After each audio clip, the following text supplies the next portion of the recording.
deuxième partie de la séance.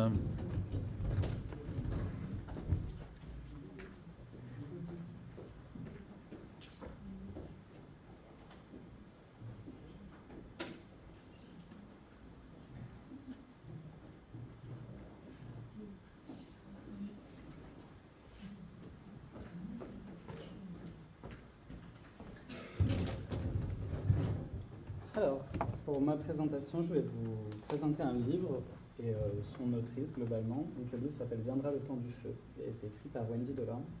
Je vous fais passer la version papier qui est la mienne, absolument défoncée, si vous voulez regarder.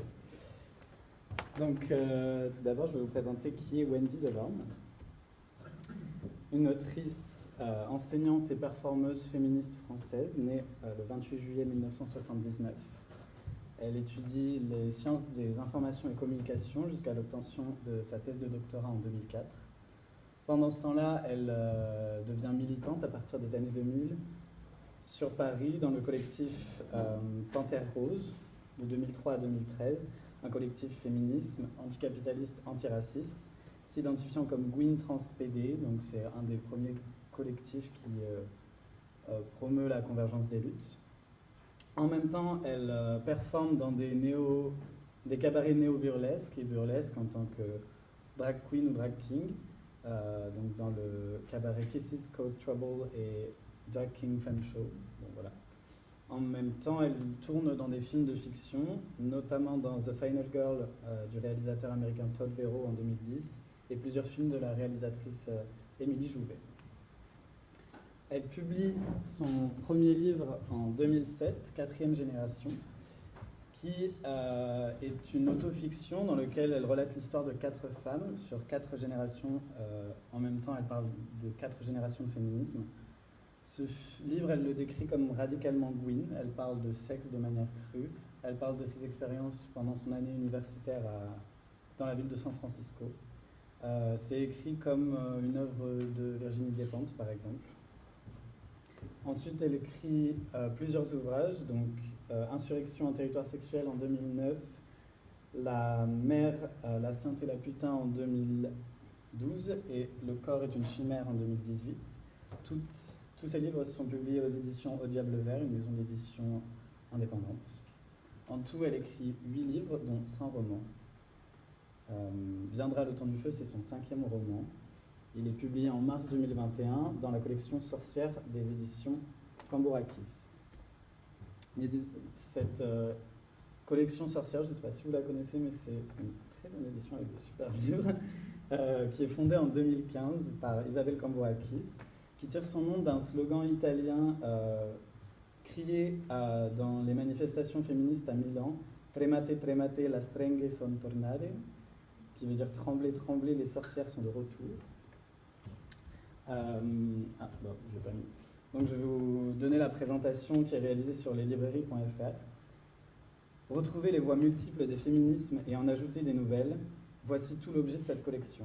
Elle s'inscrit dans une continuité historique des luttes, faisant référence aux militantes de la seconde vague qui se revendiquaient ainsi et se réappropriaient des pratiques et des savoirs transgressifs.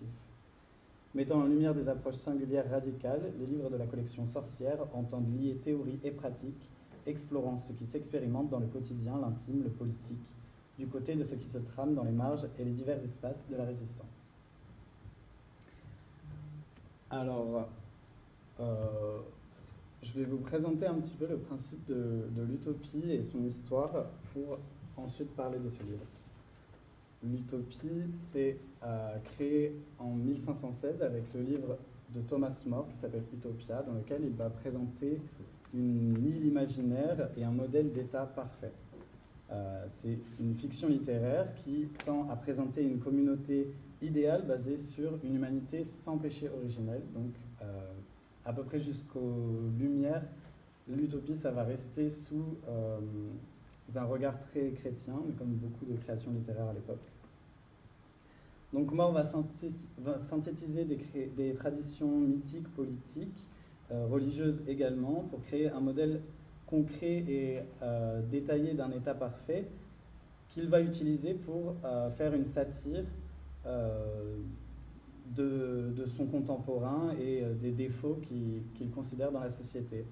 c'est aussi une satire des voyages et des descriptions idéalisées des peuples étrangers qui sont réalisés dans les textes comme ceux de Marco Polo ou ceux de Magellan. Donc l'utopie fonctionne comme une critique sociale, une imagination collective et une satire de la société. En revanche, elle ne concerne qu'un cercle d'érudits, puisque toutes ces satires ludiques sont réalisées sur des tons assez élevés. Donc, par exemple, dans l'œuvre de More, il utilise surtout des termes grecs pour réaliser ses blagues. Donc, le souverain Adémous, un prince sans peuple, Adémos. Le fleuve qui s'appelle Androus, Hydros, le fleuve sans eau. Bon, en fait, il faut maîtriser le grec ancien pour pouvoir comprendre ces blagues, donc c'est pas forcément très accessible. En revanche, cette non-accessibilité peut s'avérer utile et efficace dans les situations où la liberté d'expression et de création intellectuelle et artistique est restreinte, notamment par exemple sous l'Empire de Napoléon, où plusieurs fictions utopistes sont utilisées pour porter un discours protestataire face à l'empereur sans que ce soit censuré ou reproché. Donc, comme je vous l'ai dit, jusqu'au siècle des Lumières, ça va être sous un centre chrétien. À partir des Lumières, il y a un nouveau paradigme qui se crée. On sort de la centralité de la religion et on cherche plutôt à mettre en contraste l'idéal du vivre ensemble face à l'individualité et à l'égoïsme caractéristique de l'humanité. C'est ce qu'on appelle le mode post-lapsaire. Lapsaire, si ça correspond au péché originel et à la chute de l'humanité. Donc à partir de ce moment-là, on parle aussi de la dystopie. Donc la dystopie, c'est un modèle qui apparaît comme un mode d'avertissement, d'anticipation des dangers que vont provoquer les améliorations technologiques et l'imposition d'un modèle de vie matérialiste. Le terme dystopie est utilisé pour la première fois par John Stuart Mill en 1868, du coup, bien après. On remarque que la dystopie gagne un succès littéraire, mais aussi un succès dans le cinéma, notamment vers la fin du XXe siècle, à travers des films comme Waterworld ou Matrix, puisqu'il y a de plus en plus une peur qui s'installe sur les catastrophes technologiques, les catastrophes écologiques et les catastrophes nucléaires, du coup, fortement accentuées par la guerre froide. Du côté littéraire, on a un mélange du mode utopiste et du mode dystopique qui vont s'hybrider et mélanger critique sociale et anticipation. On note justement qu'il y a une utilisation spécifique des féministes du modèle utopiste et du modèle dystopique. Donc, comme exemple, il y a Ursula Le Guin, qui est une grande écrivaine de science-fiction, Joanna Russ ou Marge Piercy, qui explorent des thèmes de genre, d'identité, d'oppression, en imaginant soit des sociétés idéales, soit des sociétés complètement dystopiques, marquées par la critique de l'hétéronormativité, de l'imposition à la reproduction, etc. Donc les textes de Wendy Delorme vont s'inscrire directement dans cette tradition-là.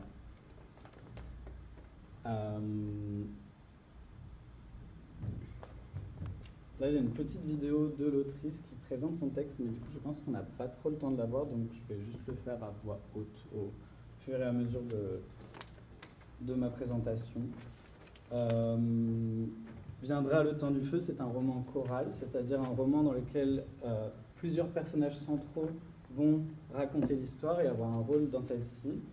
Le récit, il est diégétiquement écrit, c'est-à-dire que ça va être des parties récupérées qui ont été écrites par les personnages. Ça peut être dans un journal intime, une note cachée sur un mur ou caisse, et qui vont reconstruire l'histoire liée de chaque personnage. L'histoire se déroule dans un futur qui est plus ou moins proche, on ne peut pas savoir, il n'est pas vraiment daté, qui se présente comme une dystopie écologique, après des séries de catastrophes comme de la sécheresse, des inondations, qui mènent à une baisse de la fertilité. Wendy Delorme déclare que tout ce qu'elle écrit s'inspire de faits réels et de faits qui sont observables dans l'actualité. Ainsi, la fiction, l'anticipation n'en sont pas vraiment, sont plutôt à voir comme des représentations artistiques, symboliques du quotidien et des actualités mondiales.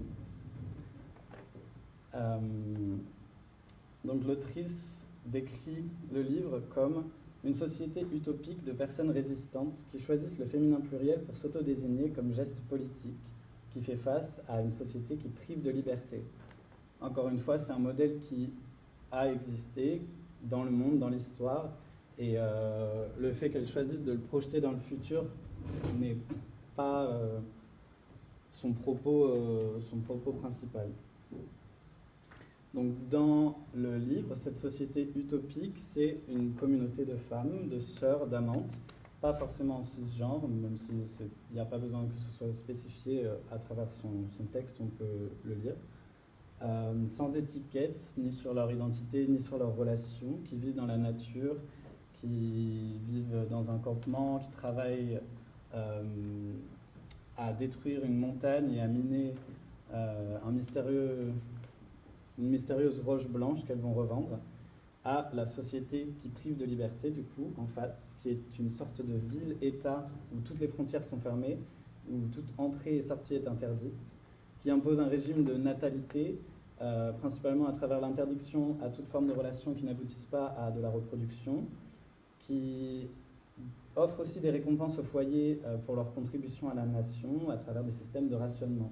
Donc on pense ici, pour celles et ceux qui ont lu La Servante écarlate, au modèle que Atwood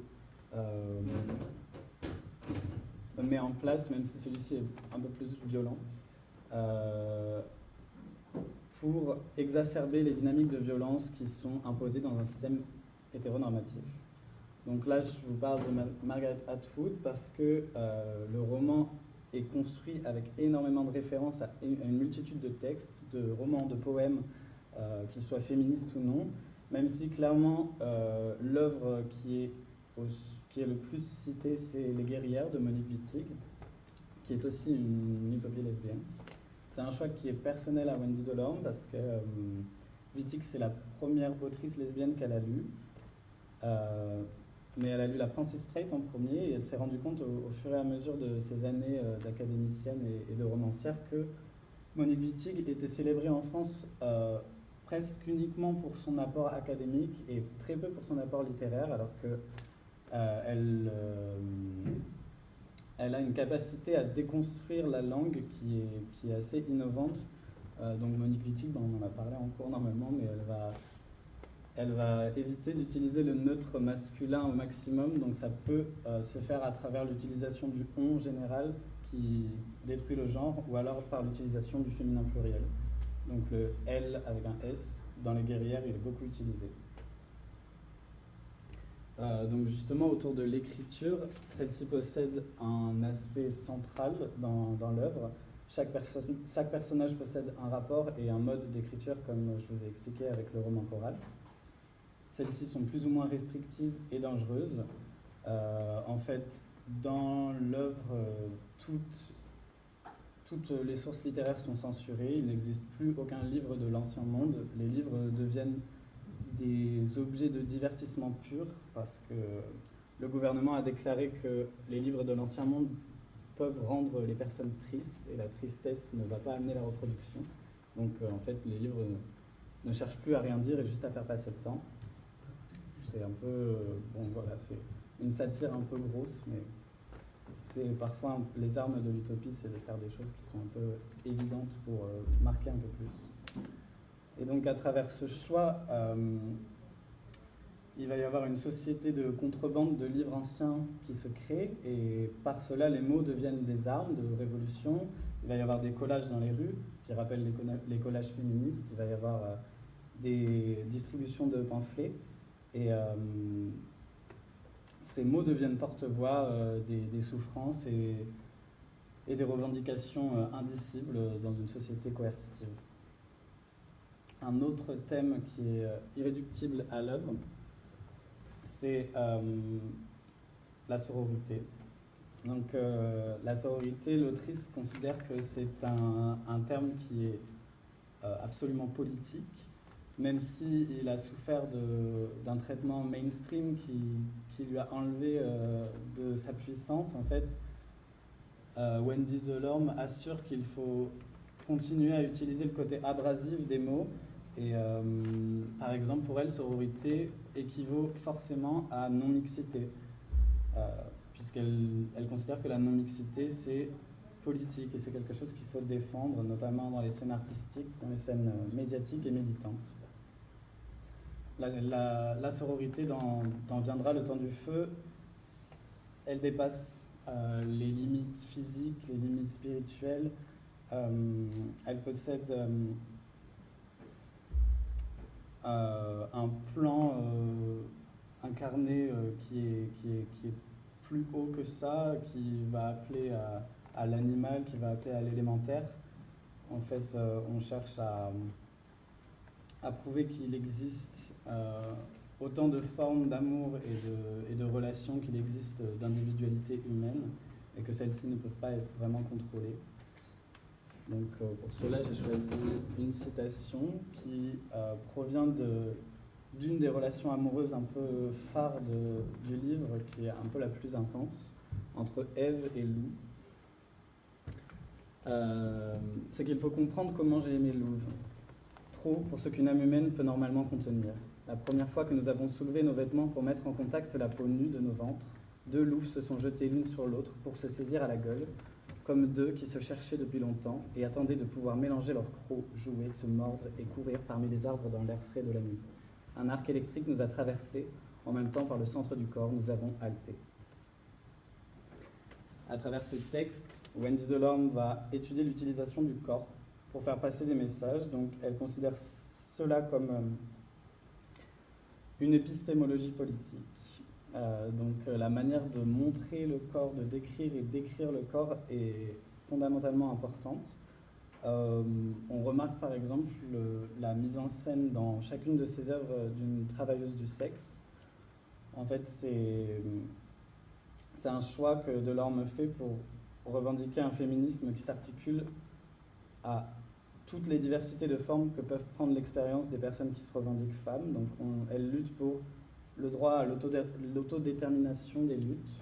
Donc par exemple ici, dans le choix de comment gérer son corps dans l'espace intime comme dans l'espace public. Elle lutte également, sur le combat de réappropriation des codes de la féminité, particulièrement chez les artistes lesbiennes. Elle évoque que... Elle remet en question un petit peu sa popularité et son traitement médiatique, dans le sens où elle a une apparence qui est plutôt féminine et elle correspond aux attentes esthétiques normatives, et elle se demande à quel point ce traitement aurait été différent si elle avait eu une apparence butch, donc c'est-à-dire plus masculine, au sein de la communauté lesbienne. Voilà, donc à travers cette présentation, j'espère vous avoir convaincu de vous intéresser au livre. Vous pourriez peut-être regarder la vidéo, elle dure 2 minutes, la vidéo de présentation qu'elle a réalisée, pour en savoir un peu plus sur le livre. En tout cas, il est vraiment captivant, il est vraiment plongé dans l'actualité, ce qui est souvent le cas avec les livres dystopiques et utopiques. En fait, il y a toujours des points qu'on peut ramener à notre réalité, peu importe le moment où ces livres ont été écrits. Finalement, j'espère aussi que le concept de la dystopie ne fait pas fuir les gens, parce que même si ça peut apparaître fataliste au début, en tout cas, dans Viendra le temps du feu, c'est une bonne fin, déjà ça finit bien, et ça prouve une puissance et un espoir militant qui est assez fort. Voilà. Donc juste sur ma bibliographie, je me suis principalement basé sur un podcast qu'elle a réalisé avec le podcast La Poudre. Voilà. Merci pour votre attention. Je veux bien votre PowerPoint pour pouvoir le mettre justement à disposition de l'EAD et puis pour pouvoir avoir le lien de l'entretien. Bon, malheureusement, il n'y a pas beaucoup de temps pour lancer une discussion, mais Il y a une autrice, alors vous avez cité un trou dans la. Moi je ne l'ai pas lu, donc j'irai regarder, mais dans l'arrière-pays que vous dessinez, est-ce qu'elle est alors trop loin de vous? Est-ce qu'elle n'est pas connue? Mais il y a une autrice du fin 19e, début 20e qui s'appelle Charlotte, je crois, Perkins, qui a écrit un petit roman qui s'appelle Herland. Oui. Et qui est une utopie féministe, une communauté de femmes.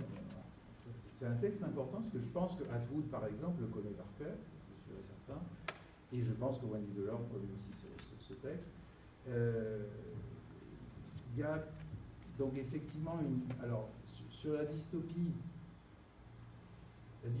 c'est lié quand même beaucoup aussi au XXe siècle à la montée des totalitarismes en fait. Une dystopie typique c'est 1984, Orwell, c'est la plus connue. Il y en a une qui est un texte absolument génial, si vous vous intéressez à ça, qu'il faut aller lire, c'est pas gros, c'est Nous autres, d'un russe qui s'appelle Samyatin, c'est avant Orwell, c'est les années 20, et il imagine des villes dans lesquelles les gens vivent dans des immeubles entièrement en verre, c'est-à-dire qu'il n'y a plus d'intimité, sauf quand vous voulez faire l'amour, vous avez le droit de tirer un rideau, c'est à peu près le seul moment, autrement tout est dans cette sorte de vide transparence. Évidemment, tout ça pensé à partir de ce Big Brother, qui est une sorte de métaphore absolue, c'est-à-dire précisément, il n'y a plus d'intimité, tout est vu, vous n'existez plus en fait en tant que corps singulier. Et c'est vrai que la dystopie, c'est un peu l'utopie qui a mal tourné, c'est le revirement d'une pensée qui est plutôt une pensée positive, constructive, en quelque chose qui est une machine à broyer, et qui serait plutôt, pour le coup, la marque du XXe siècle. Voilà, donc ça c'était juste une précision que je voulais apporter là-dessus. C'est-à-dire que c'est un genre fondamentalement politique. C'est pour ça que se fait quand même le propos aussi de l'autrice qui est de l'évidence quand même liée à ça. Bon, je vous libère, c'est l'heure. Merci en tout cas pour cette découverte.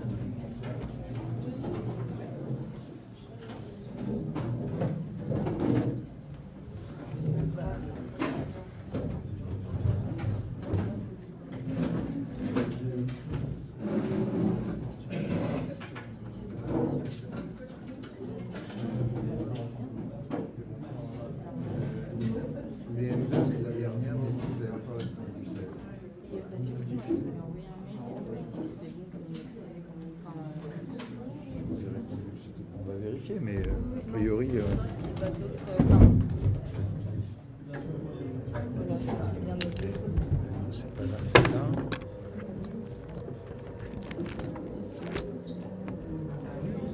Granotier. C'est ça. Parce que vu que je ne pas, bon bah super. Merci beaucoup. Bonne soirée. Au revoir. Au revoir. Au revoir.